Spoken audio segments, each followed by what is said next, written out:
Good evening and welcome. I'm Sheila Balgobin and I am the Dream Decipherer, and I help you to crack the code of your sleep and dreams so you can sleep sound and dream deep. This evening seems to be a bit futuristic in its at least part of the dream. It's three dreams, and it features among the features of the dream is teleportation, um, writing. No, not writing. Writing in terms of books and magazines and records, and children, dreaming of children. So let's see what's going on with these three dreams. And remember, even if when dreams seem to be totally unrelated, when they're dreamt in close proximity to each other, whether the same night or in the same week, perhaps, they're usually related in some way. So the dreamer reports in the first dream that he was one of a small group of people that were able to teleport themselves. How this was done isn't explained, but nevertheless, these people were able to teleport themselves from place to place. But this group was being chased by the police, and one person had difficulty or problems with their teleportation and accidentally scrambled themselves, and the dream ends there. The second dream talks about being the dreamer is in a small town on their high street or main street. And the dreamer entered into a small and slightly seedy looking shop that had records, but also had a section which sold counterculture books and magazines and other items. And the dream stops there. And the third dream is the shortest of the three, and they're all short, but this is the shortest still. The dreamer dreams of his youngest son and his friend, who is named and is called Dante. So, what's going on with these three dreams, and why are they related, and what could they actually mean for the dreamer? Well, let's look at the first dream, is teleporting. Now, there's no description of how this teleportation is carried out. Is it, through a mechanical means or energetic means? It's not explained, but it would appear to imply that this is sometime in the future, since we're not able to teleport at this point in time. My One of my questions that for me that came up was, why was only a small group of people able to do this? Like there's some kind of elitist thing going on where only a few people are allowed or privileged to be able to have this capacity.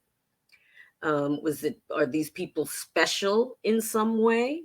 Why only a small group of people able to do this? The one of the persons apparently scrambled themselves, and I guess that means energetically their atoms were scattered all over the universe, or part of it. What kind of accident? What happened to this person that caused them to get scrambled?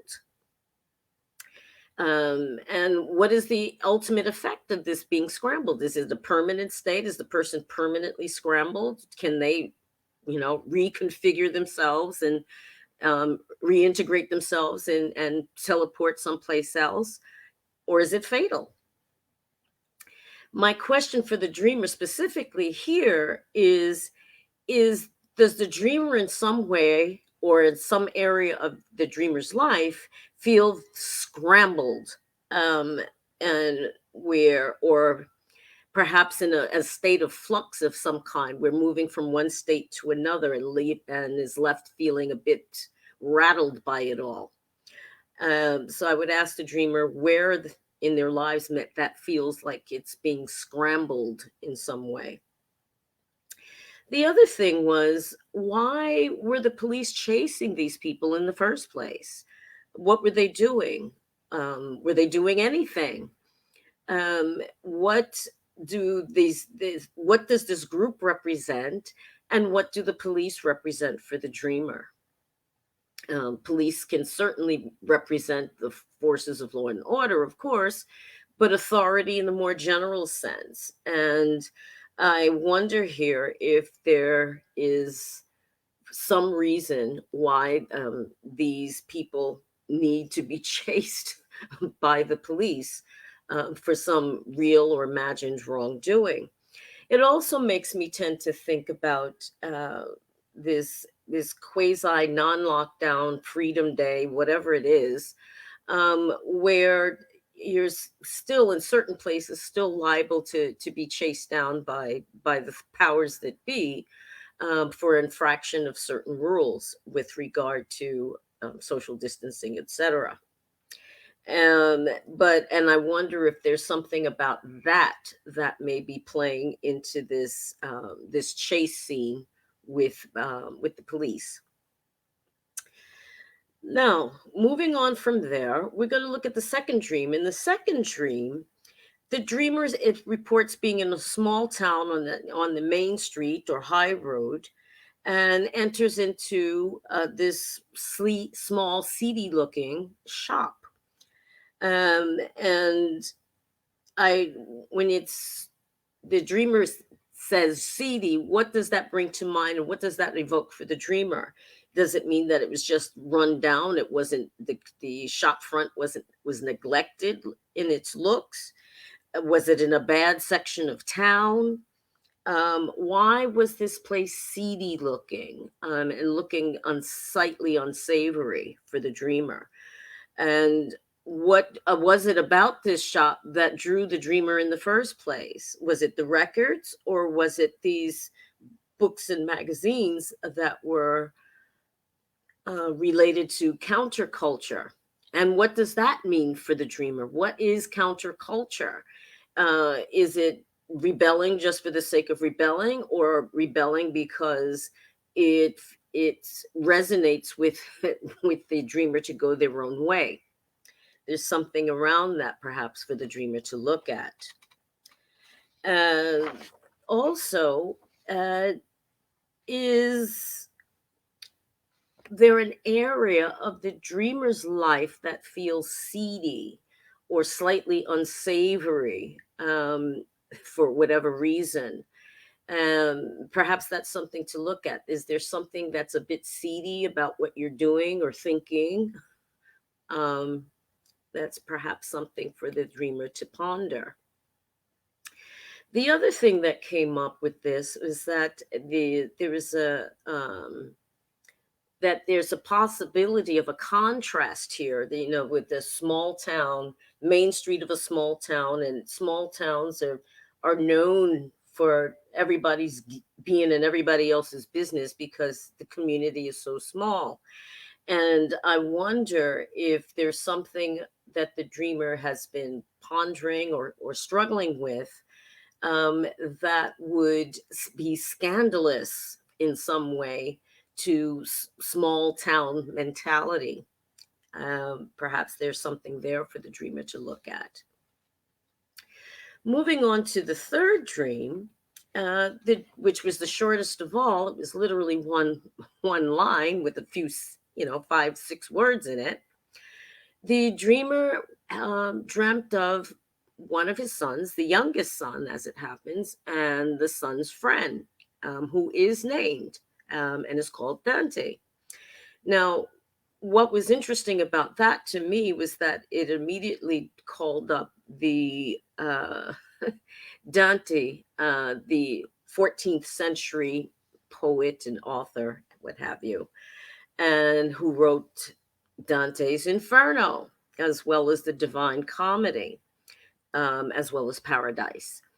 And I wonder if there is some kind of parallel with Dante's Inferno, and or maybe not, but it popped into my head, and maybe there's a reason for that.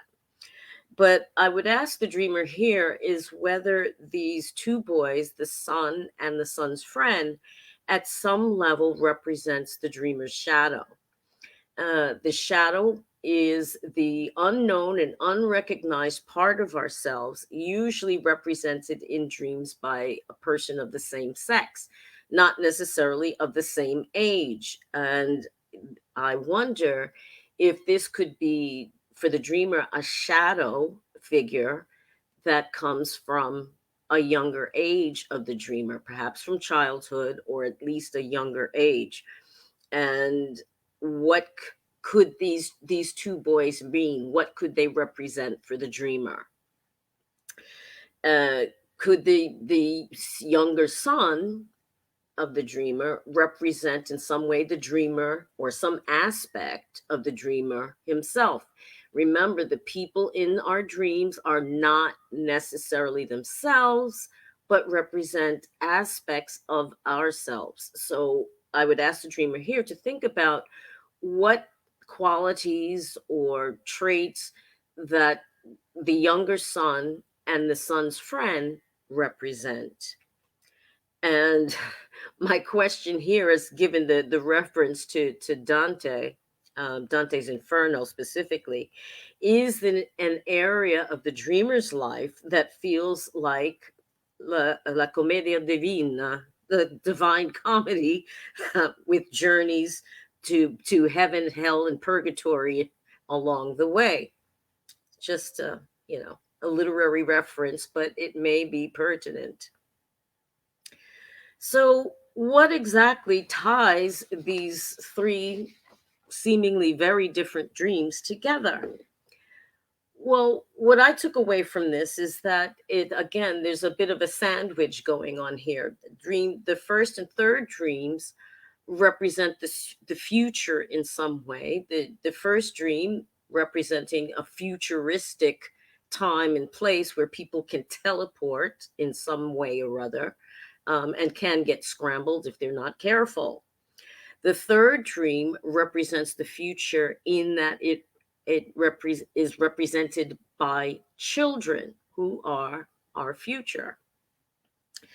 Now, the interesting thing about the teleporting, it's used to flee. It was used to in the dream to flee from the police. But I wonder if there's a part of the dreamer that is contemplating dreaming, uh, rather contemplating fleeing, and that could be simply on holiday, or fleeing some other situation or place that doesn't feel safe in some way for the dreamer.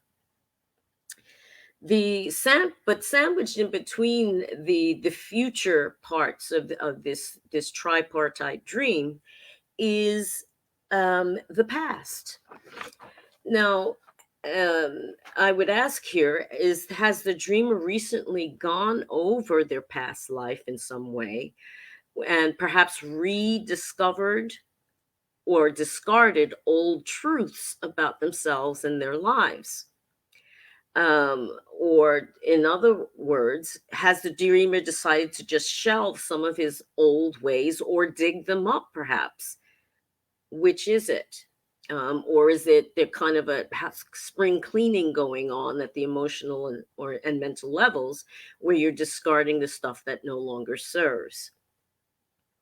So it would appear here that while the dreamer is looking to the future, there seems to be a part of the dreamer that is still sandwiched in between the thoughts of the future that looks to the past. And I would ask the dreamer here, what does that feel like? What does it, and what does going back to that past imply for the dreamer going forward into the next bit of the sandwich, which is the future? And what or where is this future place that the dreamer appears to be escaping to in these dreams? There seems to be also a theme of well, in one, at least one dream, a theme of movement and changing places. And even in the second dream, there's movement implied, from walking along a high street and going into a shop. The only dream that is static, but yet hints of the future, is the third dream. And I wonder if there's a part of the dreamer that feels like looking towards the future, but feels stuck or static in some way, perhaps linked to the past. So there you have it. You have strange and interesting dreams, but all of which speak to inner concerns, some major, some minor, and change, some movement, but yet movement being blocked at the same time, perhaps linked to the past. Thank you so much for watching and listening. Have a great evening and rest of the week, and I'll see you again soon. Take care. Bye bye.